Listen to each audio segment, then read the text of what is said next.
Welcome back to our channel. So today I'll be talking to some researchers in Oxford. Some are PhD students, others are postdoctoral researchers.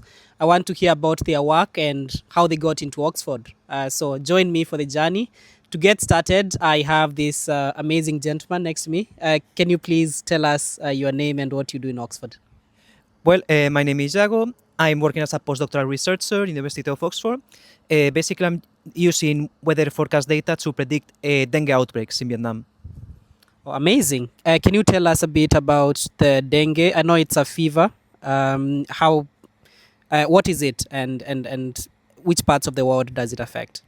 Okay, so basically, dengue is a disease that comes from mosquito. It's in the tropical regions, but it's expanding every year because of climate change. They say that even we can have it in the UK at some point, but then maybe that's too far off. I don't know. Wow, thanks a lot, Iago. That's amazing work that you're doing. Can you tell us a bit about how, like, your journey to getting to Oxford and being a postdoctoral researcher here? That's a question that I ask myself. I mean, well, basically, I finished my PhD in South America.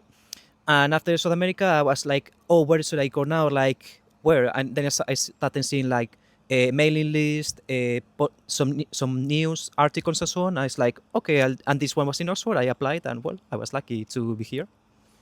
These mailing lists, were they mailing lists from your former university, or is there somewhere online you can go to just be updated on global positions?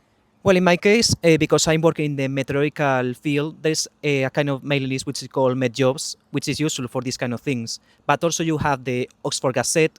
You have also like each university has its own posts in which you can see which PhD positions are available, which postdocs, or maybe just other kind of posts that they want to fill. Amazing.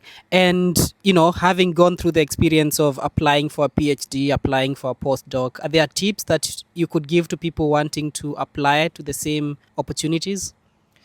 I mean, I think the best option is just keep doing it because they say, okay, so there's a lot of people applying, but yeah, there's also a lot of opportunities. So in the end, you just stick through it until you get something. Sometimes you get lucky, sometimes you not, but just a matter of trying and where they have these posts. I mean, away from luck, what do you think made you stand out to win all these opportunities? Well, I mean, one of the main advantages of the research pool is that sometimes they want very specific profiles and there is no a perfect scientist. So if you don't tick all the boxes like experiencing X, Y, and Z, if you tick one or two, just think of it that you can apply because you'll have something to provide that it's outside the apartment, so the apartment. So just try. Yeah, thanks a lot, Tiago. So the message is just try and join those mailing lists. Thank you. We have another phenomenal guest for you. So can you please introduce yourself? What's your name and what do you do in Oxford?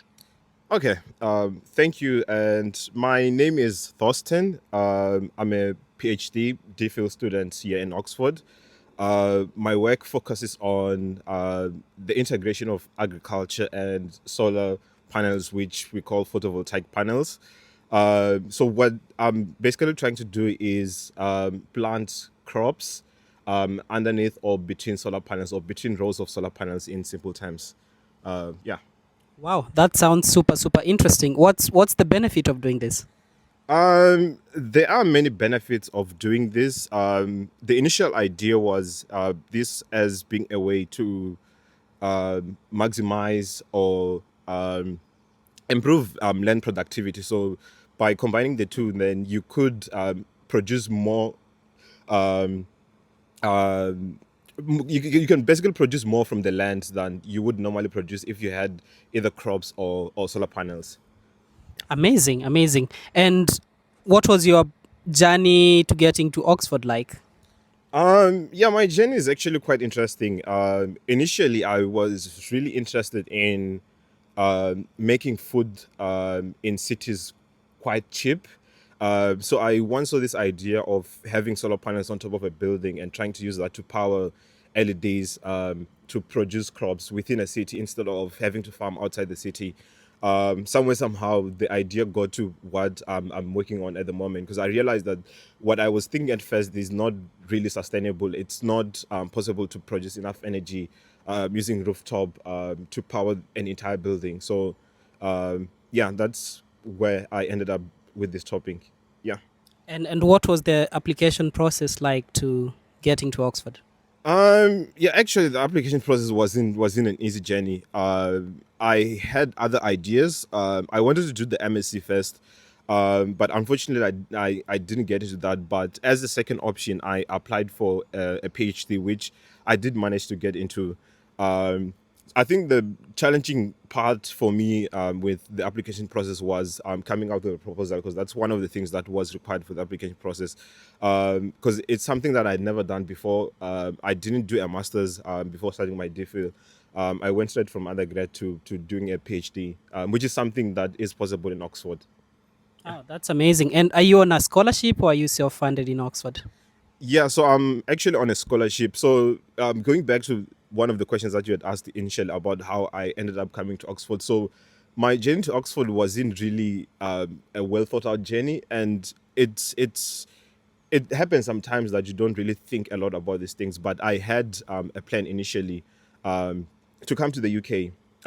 But then I decided to apply for scholarships, and I did manage to get a scholarship, the Rhodes Scholarship, and that's how I was now sure that I actually need to put in more effort into my Oxford application.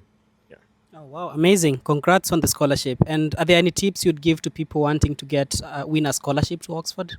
Yeah, I think just being yourself. I think that is one of the things that did help me in like throughout this entire process. I was just myself, but also being resilient in this process does help a lot. Yeah. Yeah. Thank you so much, Thorsten. This was wonderful. We are Hello, guys. And climate. And at Ox. Ox. Subscribe. I like anything. Please, we're hungry. We should add that as well.